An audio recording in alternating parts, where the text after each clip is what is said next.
What's good, ladies and gentlemen? Welcome to What If Naruto. Oh wait, wrong intro. What's good, ladies and gentlemen? Welcome to What If Deku had Raven's powers. You know, her character has always intrigued me. I mean, the concept of powers being linked to emotions always bugged me until I got older and began to write my own stories. And you know what? I get it now. So I think it's time for a bit more of a mature story. That said, enjoy. Also, don't forget to leave a like. Hey Ross, sauce it up.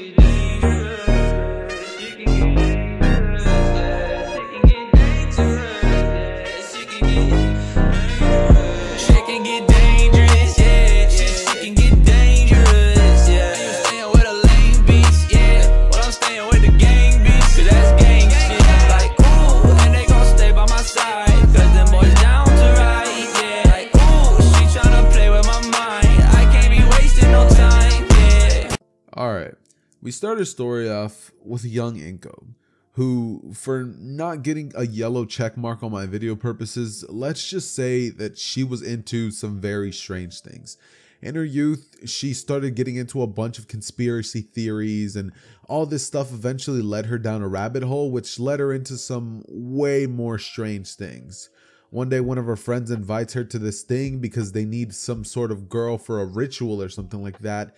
And she would be told that it was for some sort of different purposes, that they were just going to be summoning like a spirit of some sort, right? So Inko's down, you know, she's like, all right. She goes over there, and in a very far part of the woods, she would think it's really strange because it took them like an hour to get to the spot. But once they end up arriving, she sees like this circle on the ground drawn in blood.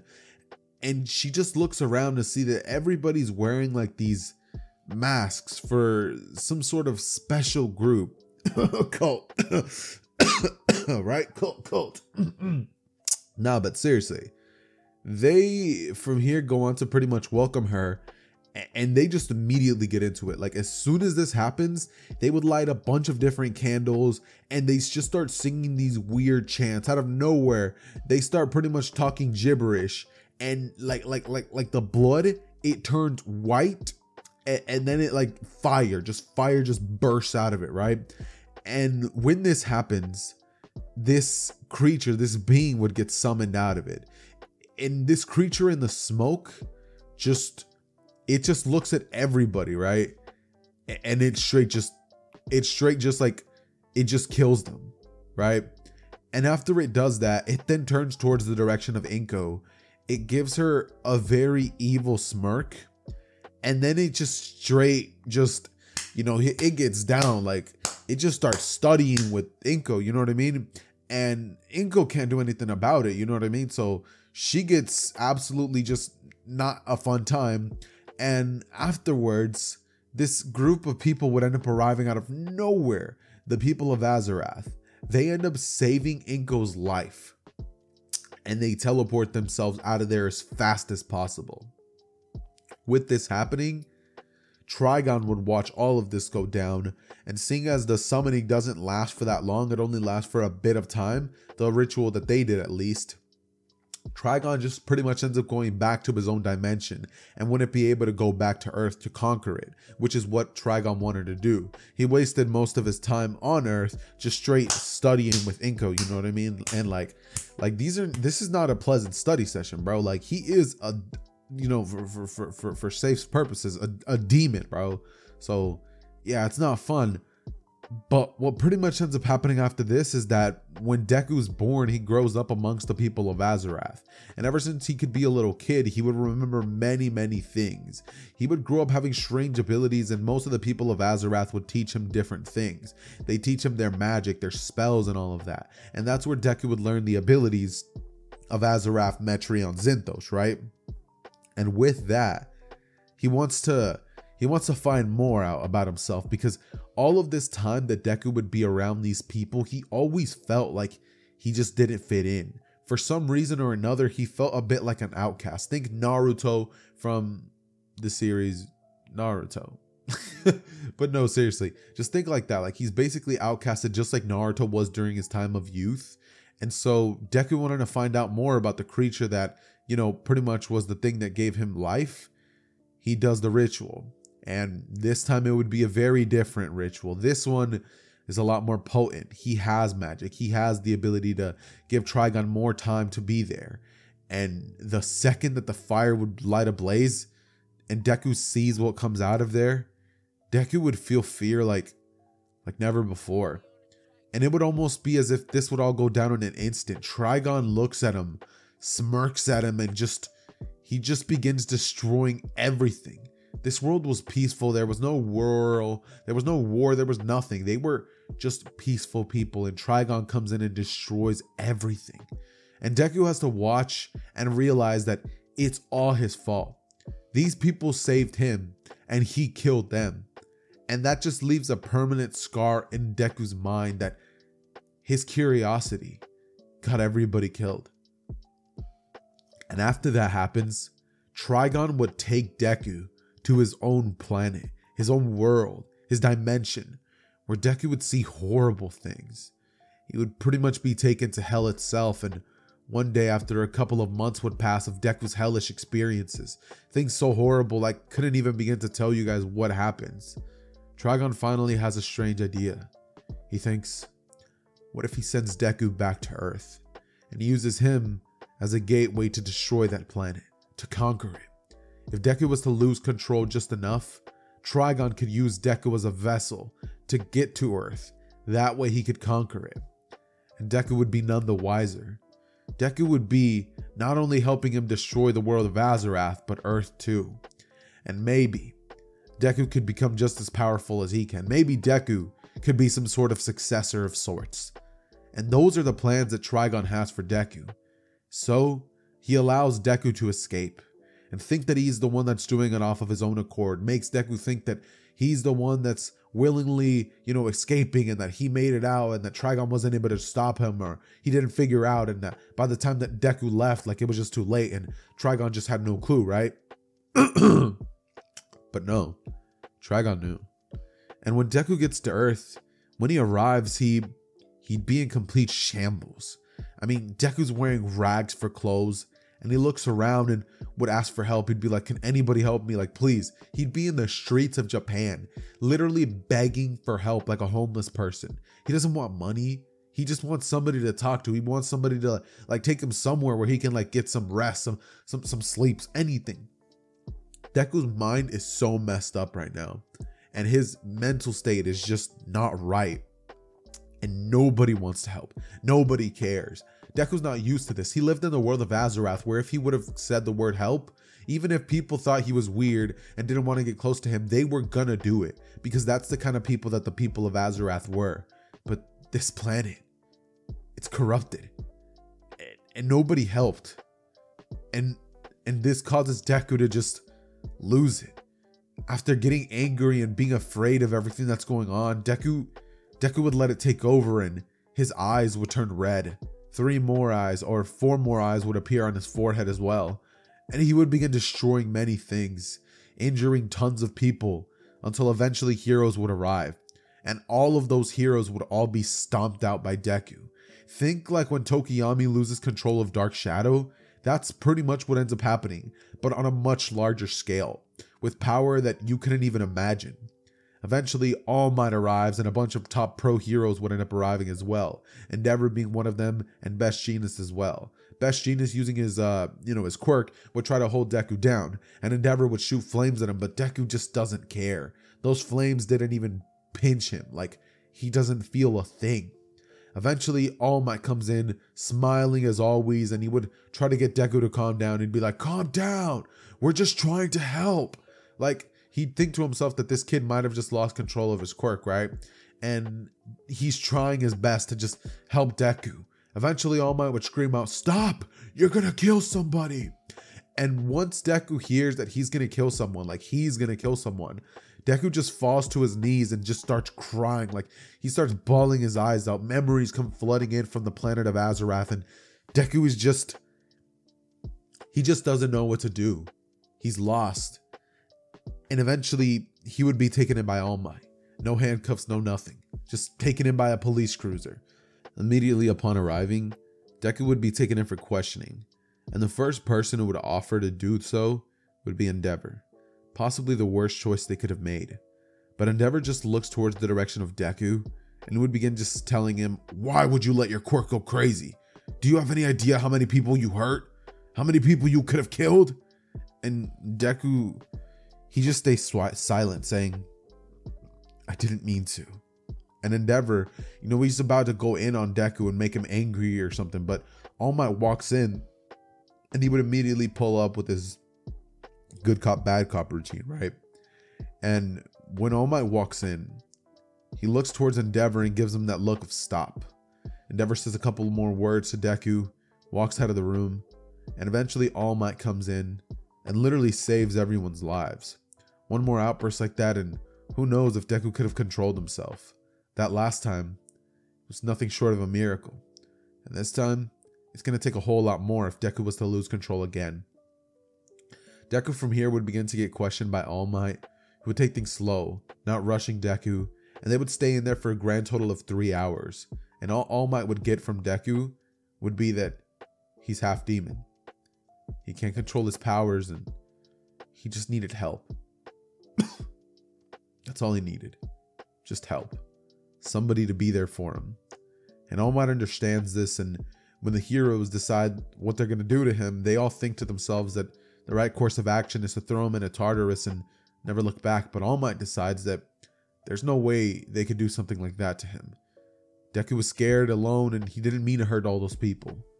He would tell them that maybe their best course of action would be to help him become a hero himself. It'd be better to have him on their side than on any other side. Plus, Deku needs guidance. He can't lose control over his powers again, and All Might isn't even sure if what Deku has is a quirk. Aizawa would enter, end up arriving at the police station, and using his erasure quirk on Deku would end up finding out what they were all fearing. Deku's abilities are nothing like a quirk, so if they were to put him in Tartarus regardless, those power dampening cuffs, they wouldn't work. Deku would still have access to all of his abilities, and the only thing that would possibly keep him sane would be if he was to become a hero and would be taught how to hold back his emotions. Eventually, Deku would be taken to a therapist about 3 times a week. Deku talks to him about literally nothing because he refuses to open up. Therapist tries to pry into Deku's personal life, but after a while, Deku got used to just dealing with people and ignoring them, becoming more and more like Raven every single day. They all want to figure out Deku, find some way to help him, but they just can't. And Deku's too afraid to lose control ever again to even want to use his powers at all. Eventually though, after a couple of months of this, All Might would finally talk it into Deku that those powers of him can help people. That there's a lot of quirks out there who are being used by heroes whose quirks seem very villainous, but when you stop to think about it, it's about who has the quirk. A villain could have his quirk and be the biggest villain ever, but luckily All Might has his own quirk. And Deku would answer, "Yeah, but your quirk doesn't have the potential to destroy a world, does it?" And All Might just looks down and says, "It doesn't. You're right. But your quirk also has the potential to save a world." And after hearing that, Deku's whole worldview just shifts. Deku finally, for the first time ever, would feel to himself that maybe he could do some good. Maybe his powers don't have to be something he fears. Maybe Deku can actually save somebody's life. And so Deku would begin finally training his abilities once again, beginning to trust All Might as a person and knowing that even though All Might's intentions are pure, Deku can't open himself up completely. All Might knows the bare minimum about Deku, and whenever Deku's not training with him or eating outside, Deku would just be in his room, locked up, just hiding away, keeping his emotions away, and meditating. That's the main thing that Deku would usually do with his time. Eventually though, Deku, after training with All Might for some time, All Might would see what Deku's powers are like, and it would be like night and day. It's almost like Deku's not even the same person. Deku's powers, the last time he saw him, were so powerful they were enough to potentially destroy a city, if not destroy even himself. He couldn't even keep up with Deku. Every time he tried to get close, Deku grabbed him with bindings and just slammed him to the floor. All Might felt like for the first time in forever, there was somebody he truly couldn't beat. But this The powers that Deku's displaying right now, it's nothing like it. He wonders to himself why this is. Why is he holding back so much? And he would ask Deku this. Why do you hold back so much, young Midoriya? And Deku would say that it's because of the fact that if he uses too much of his power, he might hurt somebody. Or, his powers are directly linked to his emotions, so he can't exactly use those. Because the more emotion he feels, the more risk there is for somebody to get hurt. That's why he meditates all the time. But it's not like it's his business. Eventually, Deku would be taken to UA, where he would be put in the recommendation exam. And Izuku would end up passing alongside people along the likes of Todoroki and Momo Yaoyorozu. During his time doing all of this stuff, Deku would have ended up finding out that All Might's not half a bad guy, and Nezu seems to have the best intentions. Nezu is a smart person at all, in fact, and it doesn't seem like Nezu wants anything bad to happen in general. Nezu seems like a kind-hearted individual.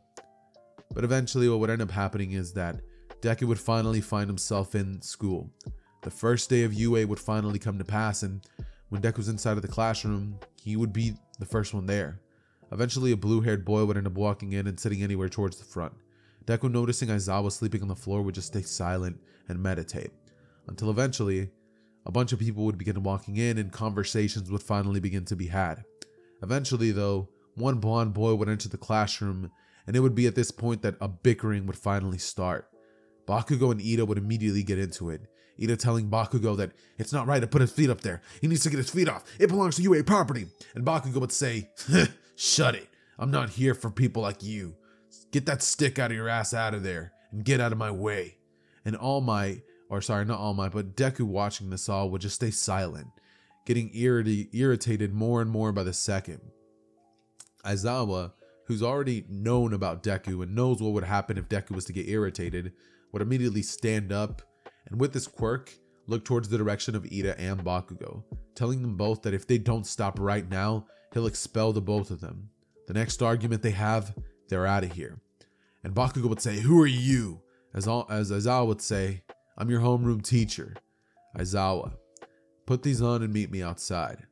Eventually after he says that, Uraraka would pipe up asking, what about orientation? And Aizawa would say that orientation's not important. It's just a moment where people are going to make you guys feel better than you are, and you're all going to get cocky and confident. I don't need that kind of attitude for my class. Now put these on and meet me outside. UA gives me permission to run my class as I see fit, and this is how I see it fit. So come outside, now. Eventually everybody goes to the changing room, and Deku would change into his outfit. People would see that Deku has a bunch of scars all over his body from his time being in Trigon's dimension, and Kirishima would say they're wicked cool. But Deku doesn't see anything cool about them. He would look at him with this expression of, why would you say that? And Kirishima would immediately back up. Deku eventually would make his way outside, and once there, Aizawa would toss the ball to Bakugo, who would get an impressive score. Everybody in the class would begin cheering and talking about how awesome it's going to be to use their quirks freely for the first time. How great it's going to be for them to, have their abilities on full blast. And Aizawa would scare them by saying that whoever comes in last place will be expelled. Deku, upon hearing this, wouldn't be afraid, knowing that even with the abilities that he can display, there's no way he'll get last place. They're still a lot stronger than most of the people here. So, Deku, using his magic, would end up using Azarath Metreon Zinthos through every single test he can, whether it be the 50-meter dash, the ball throw, the side-to-side steps, or things like that, the grip strength. He would crush each and every single one of the tests, and eventually end up getting first place. Why?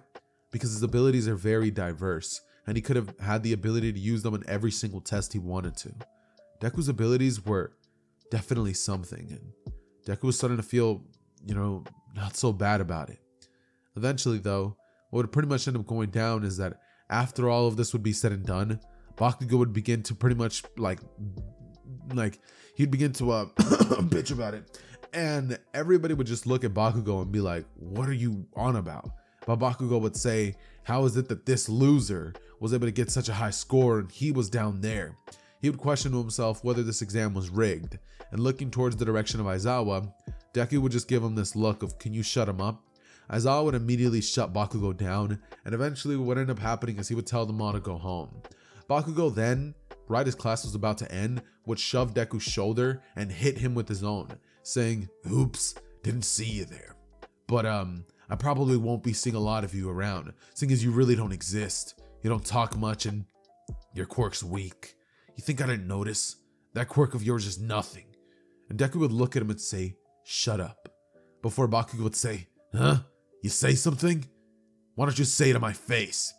And Deku would look at him once more before saying, "Shut up!"